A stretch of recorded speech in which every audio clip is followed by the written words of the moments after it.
Good morning, students. This is the third part of our chapter Silver Wedding.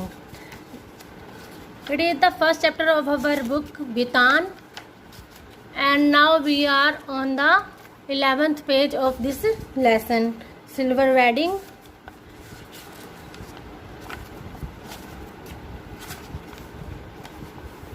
Yes, यहाँ से हम start करते हैं। जब उन्होंने कहा कि उनके जिया जी की तबीयत, यशोधर बाबू ने अपने बच्चों को बताया कि उनके जिया जी की तबीयत ख़राब है, उन्हें अहमदाबाद जाना चाहिए, तो उनके बड़े बेटे ने कहा कि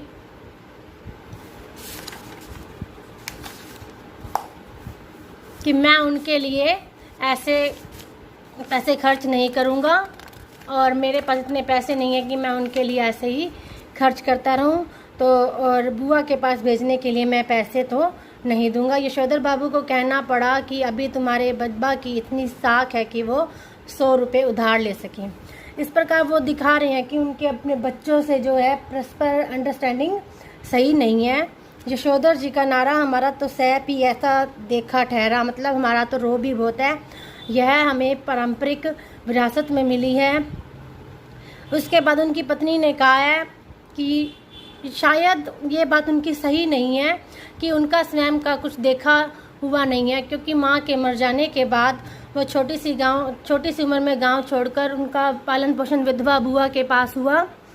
उनका इतना लंबा चौड़ा परिवार तो था नहीं, मतलब उन्होंने परिवार के बारे में इतना कुछ नहीं देखा कि कैसे परंपराएं निभाती जाती हैं। और बाद में वो दिल्ली में आ जाते हैं किशनदा के पास। किशनदा का भी जो वो बातें बताते थे वैसे ही बताते थे, मतलब जो उनके परिवार की थी उतनी ही बातें हुआ करती थी। और किशनदा तो थे ही जन्म के बूढ़े, तुम्हें क्या सुर लगा जो उनका बुढ़ापा। उन्होंने स्वयं शादी नहीं की थी किशनदा ने, तो इसके बाद के उनके रिश्ते नाते कहाँ के जो उन्होंने देखा होगा वही वो बताएंगे। तो उनकी पत्नी कहती है कुछ रिश्ते निभते हैं, कुछ नहीं निभाए जाते, इनमें थोड़ा फ़र्क होता है। उनकी पत्नी उनके आगे कहती है कि तुम जो ये बुढ़ापा ओढ़ के बैठे हो, तुम ऐसे नहीं थे, तुम हफ्ते में 2-2 सिनेमा देखते थे, गज़लें गाते थे। फिर वो सोचते हैं हाँ कुछ परिवर्तन तो मुझ में हुआ है, लेकिन फिर वो सोचते हैं कि ऐसा ये परिवर्तन आना स्वाभाविक ही है उम्र के साथ। लेकिन वो अपनी पत्नी से कहते हैं कि जिस तरह तुमने बुढ़ापा काल में यह बगैर बाहों का ब्लाउज पहनना, रसोई से बाहर दाल भात खा लेना, ये ऊंची हील वाली सैंडल पहनना और ऐसे ही जो काम तुम अपने बच्चों के कहने पर कर लेती हो, ये मुझे कुछ सही प्रतीत नहीं होते। लेकिन उसने फिर भी अपने आप को अपनी परिस्थितियों के अनुसार ढाल लिया था। फिर उन्हें ध्यान आया कि वो धार्मिक प्रवचन सुन रहे हैं, तो इस प्रकार पारिवारिक चिंतन में डूबना अच्छा नहीं है। फिर वो उनका मन नहीं लगा, तो वो सोचने लगे कि शायद रिटायर होने के बाद ही ये सब उन्हें अच्छा लगेगा। ऐसे ही वो कुछ बातें सोचते हुए चलते हैं।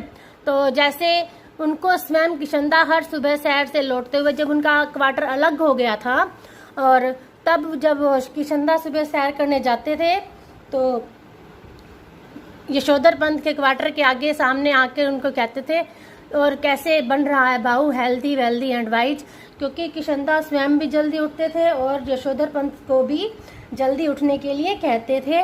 तो वो अब भी वो चेक करने आते थे कि वो अभी जल्दी उठता है कि नहीं। उनके हिसाब से early to bed and early to rise makes a man healthy wealthy and wise. जब यशोधर बाबू अलग क्वार्टर में रहने लगे और अपनी गृहस्थी में डूब गए, तब भी किशनदा यह देखते रहना जरूरी समझा कि भाऊ यानी बच्चा सवेरे जल्दी उठता है कि नहीं। मतलब इस प्रकार किशनदा और यशोधर पंत में आपस में मधुर संबंध थे, और उनके ही ख्यालात का ये अपने यशोधर पंत जो हमारे करैक्टर हैं उनके अनुसार ही चलने का प्रयास करते थे। जब तक किशनदा दिल्ली में रहे तब तक यशोधर बाबू उनके पट शिष्य और उत्साही कार्यकर्ता की भूमिका उन्होंने पूरी निष्ठा से निभाई। तो इसके बाद वो कहते हैं कि किशनदा के बाद उन्होंने कई परंपराओं को जीवित रखने की कोशिश की दिल्ली में, जैसे होली गवाना और जन्यो पुन्यो। जनेऊ मतलब कुमारिनों का एक समारोह होता था जिसमें वो अपने जनेऊ बदलने के लिए सबको अपने घर पर आमंत्रित करते थे। इसके अलावा रामलीला की तालीम के लिए भी क्वार्टर का एक कमरा दे देते थे, जिसके कारण घर में झगड़ा होता था। लेकिन इससे भी ज़्यादा उन्हें बुरा तब लगता कि जब वहाँ के लोग इन आयोजनों के प्रति अति उत्साह नहीं दिखाते थे। अब यशोदा जी चाहते थे कि उनको समाज में सम्मानित बुजुर्ग माना जाए, लेकिन जब समाज ही ना हो तो यह उन्हें पद क्यों कर मिले। वो सोचते थे कि जैसे वो अपनी हर बात में किशंदा की सहायता लिया करते थे, उनकी सलाह लिया करते थे, इसी प्रकार वो बच्चे भी उनसे आकर पूछें। लेकिन अब जमाना बदल गया है, तो वो कहते हैं, उनके बच्चे कहते हैं, ऐसा क्या कहते हैं यशोधर बाबू? और बच्चे यही उत्तर देते हैं, बाबा आप तो हद ही करते हैं, जो बात आप जानते ही नहीं हम आपसे वो क्यों पूछें। तो इस प्रकार बच्चे उनका निरादर करते हैं, उन्हें ऐसा एहसास होता है। इसमें फिर वो प्रवचन सुनने के बाद यशोधर बाबू सब्जी मंडी जाते हैं, तो उन्हें फिर सोचने लगते हैं कि दूध लाना, राशन लाना या छोटे मोटे और भी कई काम थे जो ये खुद करते थे। वो चाहते थे कि उनके बच्चे कहें कि आप मत किया करें, ये हम कर लेंगे। ऐसी यशोधर बाबू की सोच थी। एक दफा उन्होंने अपने बच्चों से कहा तो बच्चे आपस में एक दूसरे को कहने लगे कि ये काम तुम कर दो, दूसरा छोटे भाई को कहता है तुम कर दो। तो इस प्रकार घर में इतना कोहराम मचा। तो इसके बाद उन्होंने किसी को कहना ना कहना ही उचित समझा और ये काम खुद ही करने लगे।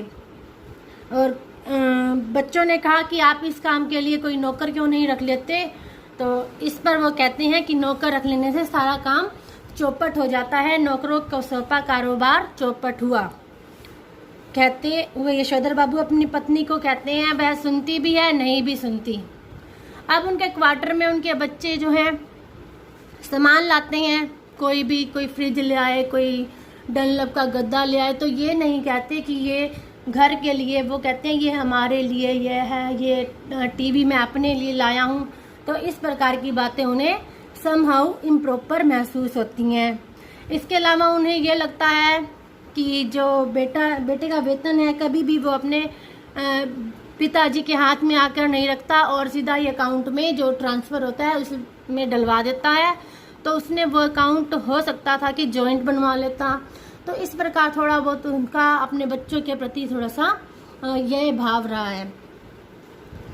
फिर जब वो अपना सब्जियों का वो थैला लेकर अपने क्वार्टर में आकर पहुंचते हैं, जहाँ पर बस अब 3 क्वार्टर ही बच गए हैं, बाकी सारे क्वार्टर मलबे में तब्दील हो चुके हैं। उनमें से एक क्वार्टर पर नाम लिखा हुआ है वाईडी पंत।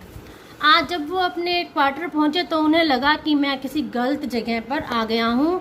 क्यों? क्योंकि उनके घर के बाहर बहुत सारी रंगीन कागज़ की झालरें, गुब्बारे लटके हुए थे और रंग बिरंगी रोशनी, मतलब कोई सेलिब्रेशन हो रहा था। तो उन्होंने सोचा मैं किसी गलत जगह पर आ गया हूँ। लेकिन जब उन्होंने अपने बड़े बेटे भूषण को देखा जो किसी कार में बैठे हुए साहब से हाथ मिला रहा था, तो उसे पता लगा। तो उन्होंने सोचा कि नहीं, मैं सही जगह हूँ।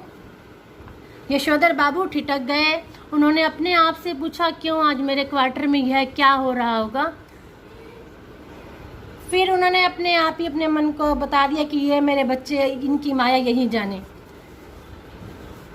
अब उनका ध्यान उनसे हटकर अपनी पत्नी और बेटी की तरफ पहुंचा कि वो भी मतलब सज धज के खड़ी हैं। उनकी बेटी ने जीन और बगैर स्लीवलेस टॉप डाला हुआ है जो कि उन्हें पसंद नहीं है, और उनकी पत्नी ने होठों पर लाली लगा रखी है और बालों पर खिजाब लगाए रखा है, जो इन्हें दोनों चीज़ें ही पसंद नहीं है। तो इस प्रकार अजनबी लोगों की भीड़ देखकर यशोधर बाबू वहीं अंधेरे में ही दुबके रहे। जब कार वाले लोग चले गए तब यशोधर बाबू अपने क्वार्टर में कदम रखने का साहस जुटा पाए। अंदर अब भी पार्टी चल रही थी। उनके पुत्र पुत्रियों के कई मित्र और कुछ रिश्तेदार जमे हुए थे। जब वे वहां पहुंचे तो उन्हें पता लगा कि उनके बच्चे कहते हैं कि आपने तो हद ही कर दी, और अपनी सिल्वर वेडिंग के दिन आप 8 बजे घर पहुंच रहे हैं, अभी तक मेरे बॉस आपकी राह देख रहे थे। इट मीन्स वो उनके बेटे के बॉस आए हुए थे और वो अब चले गए थे। हम लोगों के यहाँ सिल्वर वेडिंग कब से होने लगे? शर्मीली सी हंसी हंसी। जब से तुम्हारा बेटा 1500 माहवार कमाने लगा तब से। यह टिप्पणी थी चंद्र तिवारी की, जो इसी साल SAS पास हुआ है और दूर के रिश्तेदार से यशोधर बाबू का भांजा लगता है। तो इस पर यशोधर बाबू सोचते हैं कि चाहे उन्हें अपने बेटों से तमाम तरह की शिकायतें हैं, लेकिन तब उन्हें अच्छा लगता है कि जब दूसरे व्यक्ति उनकी इन्हीं कारणों से कि उनके बच्चे तरक्की कर रहे हैं ईर्ष्या होने लगती है। जब उनको फिर भी वो सोचते हैं कि भूषण ने गैर सरकारी नौकरी करी है, सरकारी नौकरी में क्यों नहीं आया? वो सरकारी नौकरी को अच्छा समझते थे जैसे। फिर भी कहते हैं चलो सरकारी नौकरी में तो इतनी तनख्वाह बाद रिटायरमेंट तक आकर मिलती है, लेकिन वो गैर सरकारी नौकरी में भी 1500 कमाने लग गया है और कन्वेयंस अलाउंस और अंदर के पर्क्स मिल जाना कोई मामूली बात तो है नहीं। इस बात को वो भी अच्छी तरह जानते हैं। इसके अलावा जो घर में हर नई चीज़ जो आती है, पहले वो सोचते हैं कि मेरे लिए ये सही नहीं है, लेकिन उन्हें धीरे धीरे समझ आती है कि ये आज के ज़माने के हिसाब से हैं और ज़रूरी भी हैं। जैसे कि गैस का चूल्हा, पहले वो चूल्हे पे खाना बनाते थे, लेकिन उनके बच्चों ने धक्के से जब गैस का चूल्हा ले आए तो यशोधर बाबू ने उनका विरोध किया, लेकिन उन्हें अब लगता है कि अगर वो ना लाते तो उन्हें इस नगर में चपरासी श्रेणी का मान लिया जाता। इसी प्रकार फ्रिज के संदर्भ में भी यशोधर बाबू को समझना है कि यह किस लिए है, इसमें तो बासी खाना खाना पड़ता है। लेकिन कहते हैं मगर इस बात से संतुष्ट होते हैं कि घर आए साधारण हैसियत वाले मेहमान इस फ्रिज का पानी पीकर अपने को धन्य अनुभव करते हैं। तो इस प्रकार वो ये कहते हैं कि चाहे बेटे और बेटियां तरक्की कर रहे हैं, उनके कारण उनका भी जो समाज में स्थान है अच्छा ही बन रहा है, उन पे इम्प्रेशन पड़ता है। अपनी सिल्वर वेडिंग की भव्य पार्टी देखकर उनको अच्छा नहीं लगा, मतलब समहाउ इम्प्रॉपर ही लगी।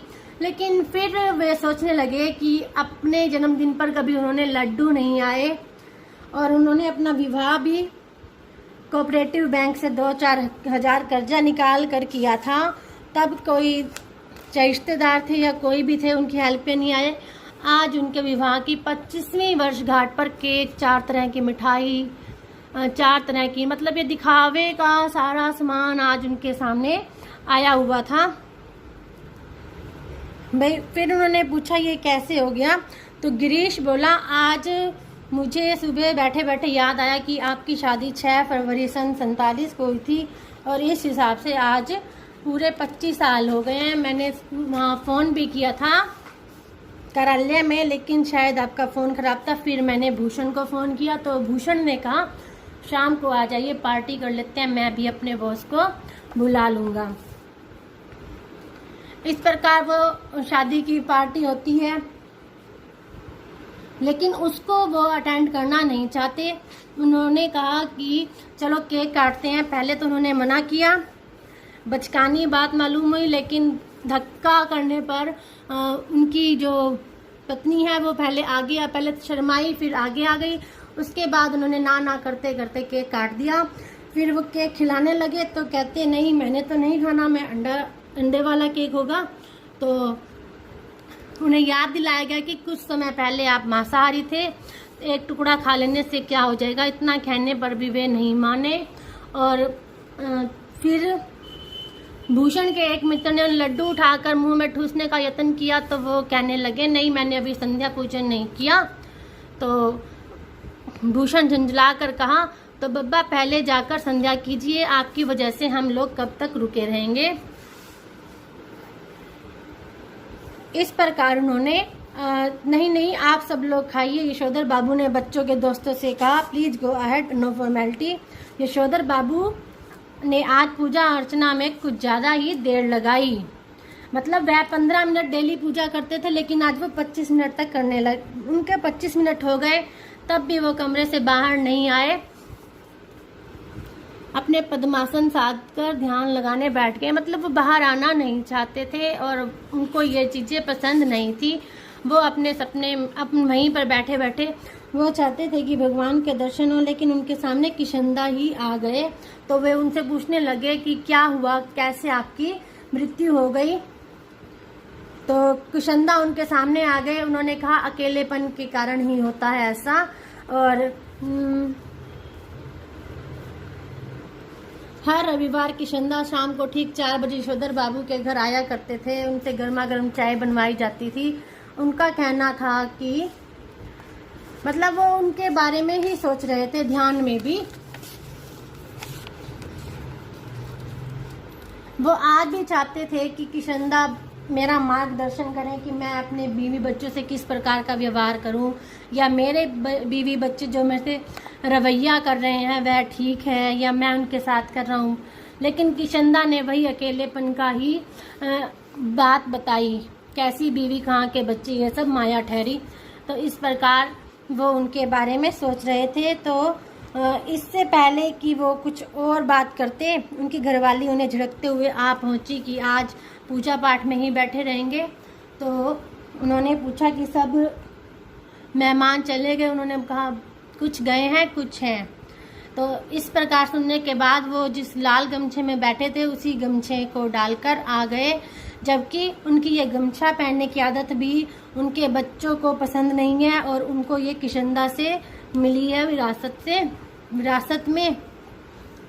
तो उनके आने के बाद बच्चों ने उनको देखा कि वो गमछा डालकर बैठे हैं। तो वो आकर मुस्कुराकर अपनी बेटी से पूछा कि एवरीबॉडी गॉन, पार्टी ओवर, अब ये गमछा पहने रखा जा सकता है। उनकी बेटी झल्लाई, लोग चले गए, इसका मतलब यह थोड़ी है कि आप गमछा पहनकर बैठक में आ जाएं। तो इस प्रकार ये जनरेशन गैप है। जो बातें हमें सही लगती हैं वो हमारे बच्चों को सही नहीं लगती। फिर वो कहते हैं कि हमें जिसमें कंफर्टेबल फील होगा हम वैसे ही करेंगे। तुम जैसे जीन पहनकर कंफर्टेबल फील कर सकती हो, हम नहीं कर सकते। उसके बाद उनकी दृष्टि पैकेटों पर पड़ी तो वो उन्होंने कहा ये कोई भूल गया है। भूषण बोला नहीं, ये तो प्रेजेंट है आपके लिए। तो फिर से वो कहते हैं ये तो बच्चों की चीजें हैं, तुम ही इस्तेमाल करो, मैंने इसमें क्या करना। तो एक पैकेट उनकी बेटी भी पिता के लिए पजामा कुर्ता उठा लाई कि ये पहनकर गाउन पहने। उनका बेटा एक पैकेट लेके आया, उसमें ऊनी ड्रेसिंग गाउन है। आप सवेरे जब दूध लेने जाते हैं बब्बा, फुल प्लोवर पहनकर चले जाते हैं जो बहुत ही बुरा लगता है, आप इसे पहनकर जाया कीजिए। उसके बाद बेटी कुर्ता पजामा ले आती है, कहती है आप इस कुर्ते पजामे को पहनकर वही ऊनी गाउन जो उसका भाई लाया है ड्रेसिंग गाउन वो पहने। जब उन्होंने ये देखा यशोधर जी ने, तो उनको वही छवि दिखाई देने लगी जैसे किशंदा भी ऐसे ही कुर्ता पजामा डालते थे और ऊपर गाउन डाला करते थे। तो ये बात सोचकर उनकी आंखों की कोरों में जरा सी नमी चमक आई। यह कहना मुश्किल है कि इस घड़ी उन्हें यह बात चुभ गई कि उनका जो बेटा यह कह रहा है कि आप सवेरे ड्रेसिंग गाउन पहनकर दूध लेने जाया करें, वो यह क्यों नहीं कह रहे कि दूध मैं ला दिया करूँगा, कि इस गाउन को पहनकर उनके अंगों में वह किशंदा उतर आया है जिसकी मौत जो हुआ होगा से हुई। मतलब वो भी वही अकेलापन अब महसूस कर रहे थे जो किशंदा कहते थे कि उन्हें महसूस हो रहा है। तो इस प्रकार यहाँ पर ये लेसन फिनिश हो जाता है। आप इसे एक बार अच्छे से सुनिए और रीड करें, फिर हम इसके क्वेश्चन आंसर करेंगे। Thank you.